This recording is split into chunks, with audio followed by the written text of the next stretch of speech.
yawadde awadi mu BAFTA Awards ne firimu ye eri wala olina bubaka ki gyali era kiki omumizingako n'enkolagana gye mwalina? Bobi Wine ng'omuntu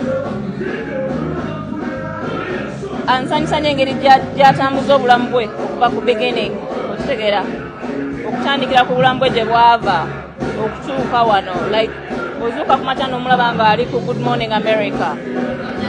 It's a big dream, okitegeera. So I respect him so much for that. Naye Bobi Wine nze gwe nali mmanyi era yoyo oba okitegeera, he was a dreamer, a big dreamer, nga akugamba ebintu by'asuubira okukola ng'olaba binene, okitegeera. No, Bobi Wine has always been very he's always been a big dreamer, like he believes in big things kubadda. So nze seewuunya kulaba watuuse, by the way, seewuunya kulaba watuuse era we are all happy for him. Yeah.